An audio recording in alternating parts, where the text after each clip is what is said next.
Welcome, insurance representatives. My name is Andrew Strait, and I'm a research specialist for Memorial Hermann Hospital. I'm also going to be the moderator for this panel. First, let me start by introducing the panelists. On the left, we have EBA Anga, and she is a Christian mother.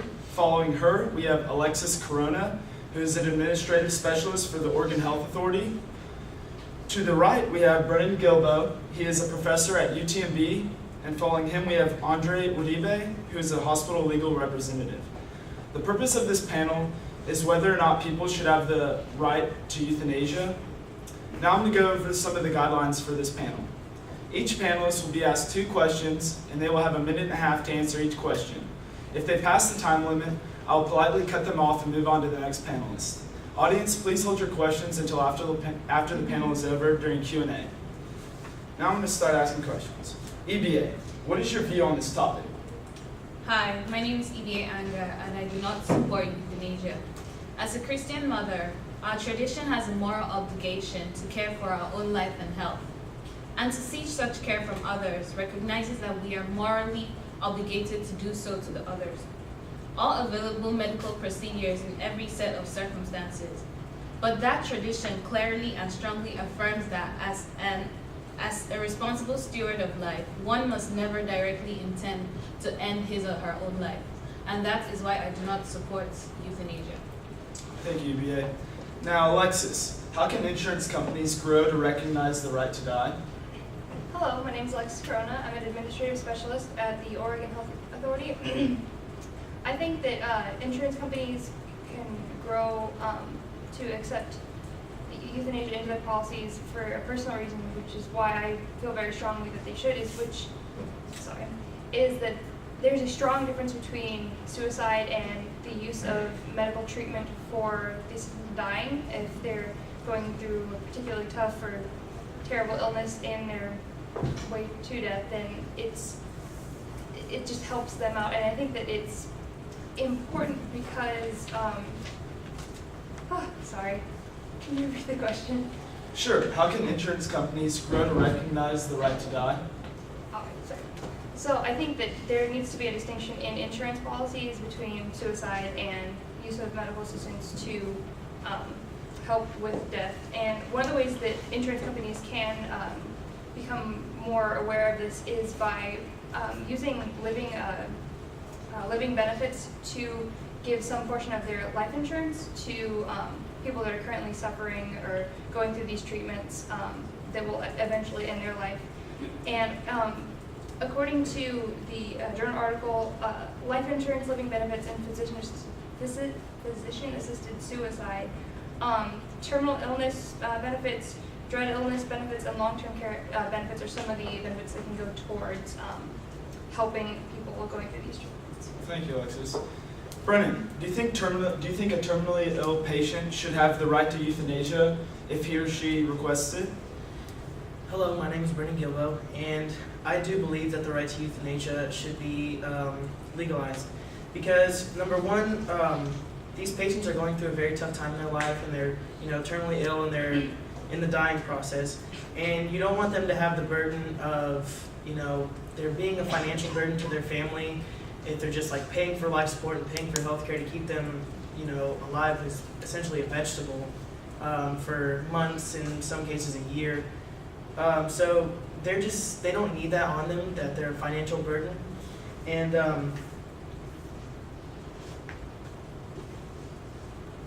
I do think that the right to euthanasia is a good idea because if they feel that they're becoming the financial burden, then they can just request that the dose in their IV bag or whatever they need to perform the euthanasia, then they could do that whenever they feel the need to. So, yes, I do think.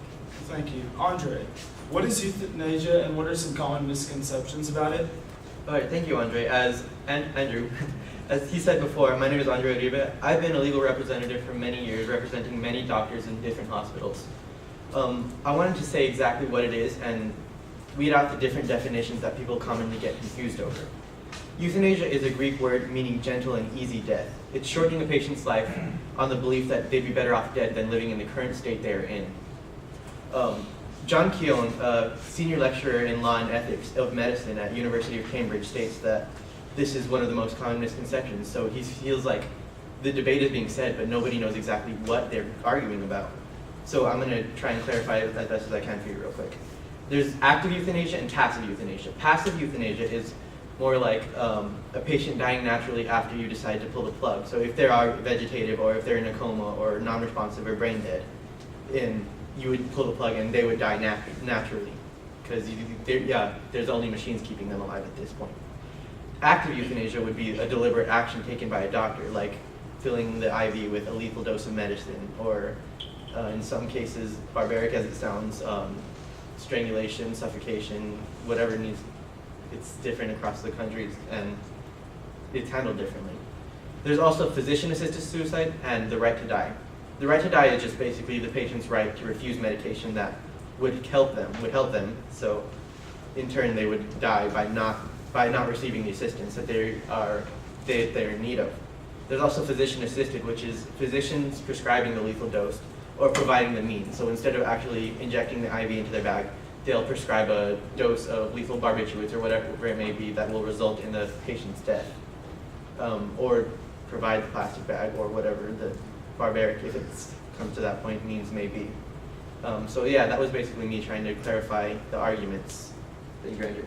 Thank you. Now we're going to move on to the second question. EBA, do you think a terminally ill patient should have the right to euthanasia if he or she requests it? I believe to live life is to interact with other people, to be active, for other people to be active with you. And if you're terminally ill and you can't do anything, you're just on the bed, passive, I believe that if you want to die, you should die. If that's why I say the terminally ill patient should have the right to end their own life if they request it. Thank you. Alexis, how has Oregon been a successful study in state-level legalization of the right to die? Oregon has been a successful study in state legalization of the right to die, in that they have very clear guidelines in their laws. There's a certain set of requirements that you must meet for it to go through, and there's no confusion with insurance. To qualify for getting a prescribed lethal drug, you have to be a Oregon resident. You have to have at least, or at most, 6 months to live. You must not be under psychological duress and clearly able to communicate medical wishes. You must be informed of all alternative treatment. So if there's another way, you have to be told. It's not just, this is the way to do it. Take this drug and you'll die. So with that very, very clear-cut law and requirements comes the. There's not really, according to our website, in Oregon, this action is not considered suicide. So it's just you don't get penalized, or your insurance get penalized for it being a suicide. Additionally, according to an independent study in 2007, there was found no evidence of heightened risk for the elderly, women, the uninsured, people with low education status, the poor, physically disabled or chronically ill, minors, those with psychiatric illnesses, or racial ethnic minorities compared to the background in the Death Dignity Act. So pretty much that's saying that you don't have to, this act has not posed any threat to anyone that does not want to use it. So it's not a dangerous idea, it's just whoever wants it can use it. And for those reasons, for Oregon's very specific guidelines and how to go step by step for insurance in recognizing this right, and also how insurance can grow to do more with living benefits, I feel that euthanasia should be recognized by more insurance companies. Thank you, Alexis. Brennan, what benefits would legalizing euthanasia give to healthcare companies and hospitals? I think the legalization of euthanasia would just open up so much more funds for non-terminally ill patients that are just entering the hospital as maybe they have a stage 1 cancer and they need chemo. It would open up a lot more funds for them.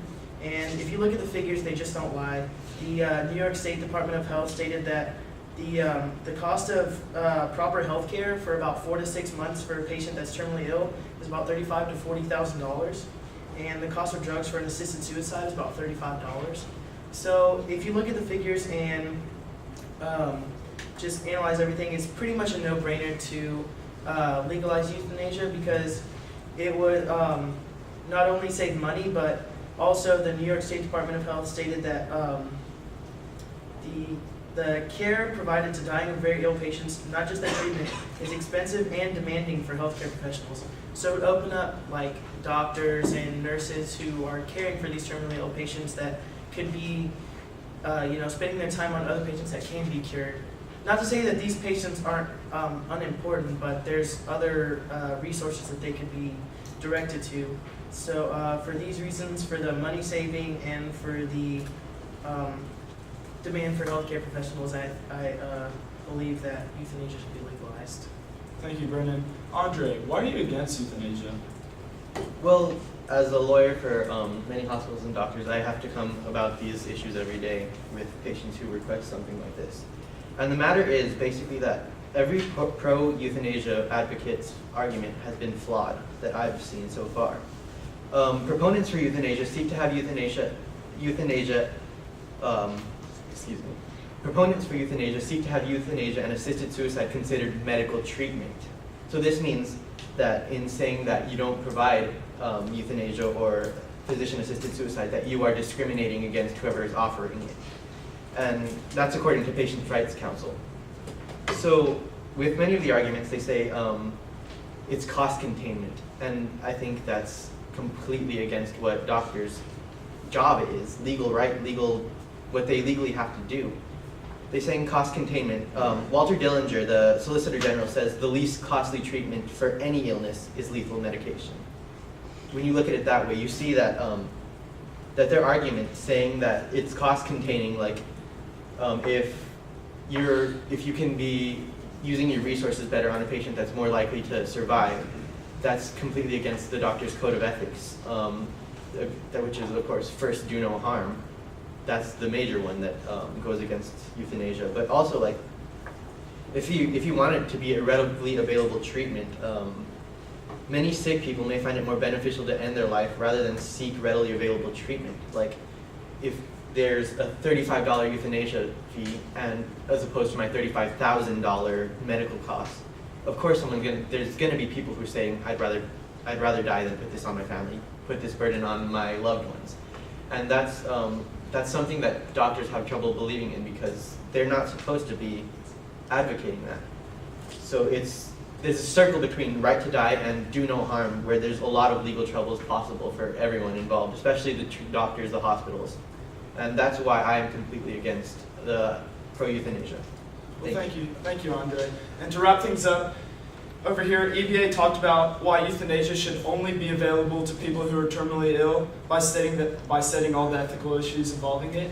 Alexis talked about how insurance companies grow to recognize the right to die by discussing the Oregon's Death with Dignity Act of 1997. And then Brennan talked about how the terminally ill should have the right to die by fear of leaving a financial burden on their families. And Andre clarified many of the misconceptions in euthanasia and the right to die, and why the possible benefits don't weigh out the risks. Thank you for coming out. Are there any questions? Yes, Seal. Okay, so one of the things a lot of people disagree about the right to die and all that is that if somebody has a mental illness, they're essentially not in the right state of mind to make that decision. So how do you deal with issues like that? Alexis, do you know the way to deal with issues like this? I know in Oregon, if you are within that window of time, like 6 months, you have to be terminally ill to receive this treatment. And further upon that, like you have to go through a certain level of counseling before they will approve your usage of the lethal drug. Additionally, you have to send in 3 separate requests. You have to have a written request and a written request and 2 verbal requests. And there's a waiting period between these 2 verbal requests. You have to wait 15 days. So I think in that way, Oregon has tried to like safeguard against any possible worries with psychological conditions impairing that judgment. Thank you. Are there any other questions?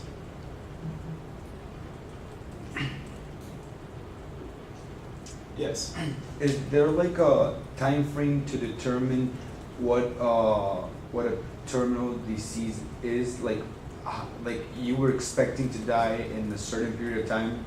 Because there's people that have diseases that are considered to be terminal, but they have been they were diagnosed with this 30 years ago, and with proper medication they're still alive, and it's a terminal disease.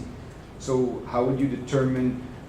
Would there be is there a time frame to determine what's terminal and where you're gonna die? Andre, do you know if there's a time frame?